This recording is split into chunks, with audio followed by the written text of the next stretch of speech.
Does giving marshals magic weapons bridge the marshal-caster divide? I've spent the past few weeks compiling data on a variety of builds and weapons and comparing that to caster damage, and the results were surprising. Today, I'll take that data and I'll share it with you, and I'll show you what you should give your players and when you should give it to them in order to bridge that gap.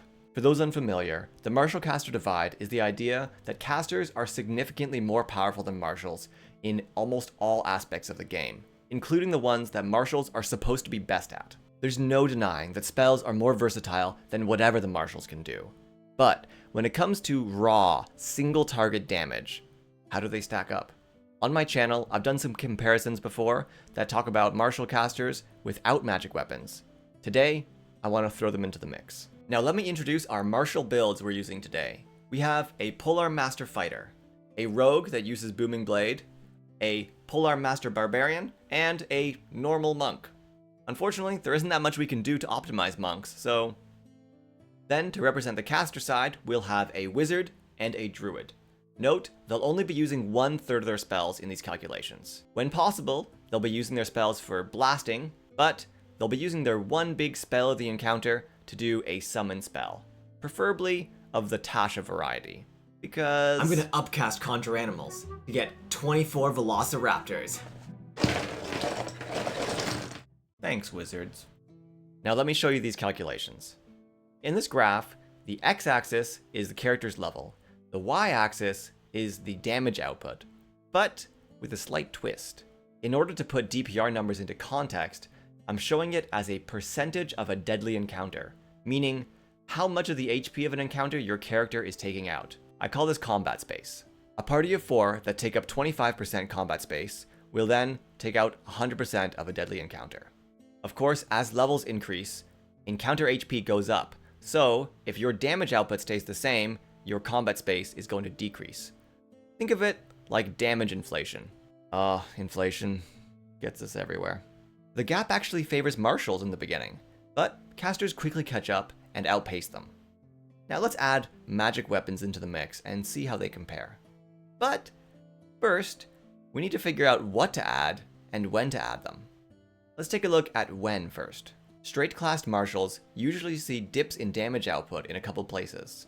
These might be opportune times for us to pop in some magic items to boost them. The first dip is level 3 to 4, before extra attack comes online. The second typical dip comes in around level 8 or 9. Then, once we hit double digits, we usually see a slow decline in damage output, but with significant dips at level 13 and 17. So these would be great places for us to give magic items or boost them. Let's start this by giving our players the most basic of all magic items. A +1 at level 3, a +2 at level 9, a +3 at level 13, and then a legendary one at level 17. But the bonus maxes out at 3, so we're going to stick with that. And finally, thanks to the Book of Many Things, monks have a way to access these bonuses as well. The Hand Wraps of Unarmed Prowess. Also, I should mention, casters are also getting magic items like Arcane Grimoire or the Moonsickle for the Druid. I don't think your players are going to be too happy if you only give out magic items to the marshals. Now let's take a look at the graph with the magic items. We see that around level 10, casters start out-damaging marshals. Maybe this is a good time to ask the question, what am I looking for? What do I want to see for the marshal-caster divide to be resolved?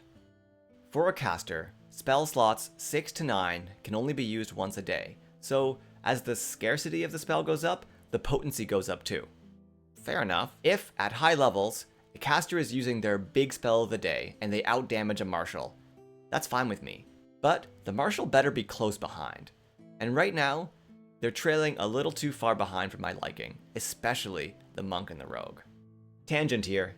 You see how combat space is increasing as levels go up? At high levels, one player might be taking out 60% of a deadly encounter.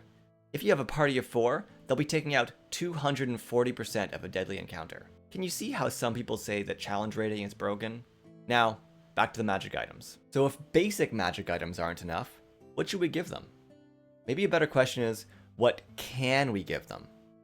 Magic items are not evenly distributed among all weapon types. In fact, they're heavily skewed. If you don't believe me, check out the secret footage I got of Wizards of the Coast divvying up magic items.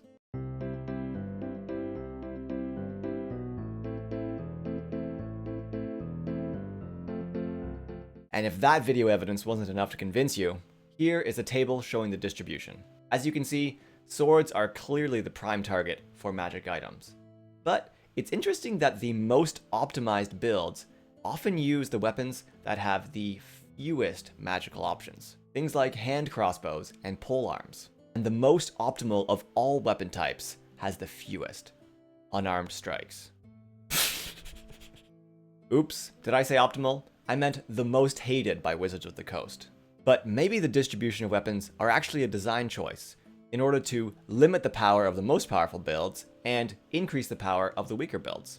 Or maybe our society just loves swords too much. Whatever the reasons, just know that if your DM rolls for magic items, you are never going to get that +3 halberd. But I imagine most DMs will just change that longsword into a halberd or whatever it is you're using. So if basic magic items aren't enough, let's just go crazy and give them the best magic items we possibly can. Dragon's Wrath weapon is the one that caught my eye. It gives a +1 to +3 bonus, and it also gives an extra 1d6 to 3d6 damage per attack. It's like a flame tongue on steroids. But we encounter a problem here with the monk. Their fists can't be enchanted with the Dragon's Wrath weapon, so their unarmed strikes are never going to get those bonuses. The best we can do is give the monk a Dragon's Wrath quarterstaff, and he can use that half the time. Now, let's take a look at this graph. The fighter and the barbarian polearm masters get really close to the casters, in fact, even exceeding them at some points. I was honestly surprised by this. I thought nobody would get close to the wizard. I thought they would get closer, but not exceed them. And I kinda hate myself for saying this, but maybe it's too much damage. The fighter and the barbarian can do this all day, every day, whereas the caster has to expend a lot of resources to do this much damage, and they have to maintain concentration, so it's more risky. If it were my choice, I wouldn't give them magic weapons this strong. I'd probably dial it back a little bit. But monk and rogue, whew, you really let me down. Rogues only get 1 attack per turn, so the damage output you're getting from that magic weapon is decreased quite a lot. And monks, they're also limited by magic items. My prediction for the 2024 rule set is that rogues are going to be the weakest damage dealer in the game. Oh, no. At least they'll get to do some interesting things with Cunning Strike. Now that we've done this analysis, what magic items do we give our players? Well, if they're a rogue or a monk, give them the best thing you possibly can. They really need that damage boost at high levels. Also, if they're a fighter or a barbarian that aren't optimized for damage, something like a sword and board or great axe, then they also need as much help as they can get. As for more optimized builds, things like the polearm master, they still need a significant damage bump, but they don't need the best magic item you can find. Somewhere in between there. Depending on the subclass chosen, these numbers might change. For example, take a look at this monk video, where the open hand monk deals quite a bit of damage. Another option would be to increase the number of encounters per day, because casters will be less effective then. In these numbers, I'm assuming 3 encounters per day, which is actually pretty typical. If you're looking for paladins or rangers, my advice would be give paladins basic weapons, or weapons that don't boost your damage output. For rangers, they need a lot of help too, so the best you can find. So do magic items bridge the gap? For some builds, yeah. For other builds, no, not quite. They need a little more help. Now in this video, I've only talked about single target damage. If you want to hear about all the other aspects of the martial caster divide, including how their defenses stack up, you'll want to see this video.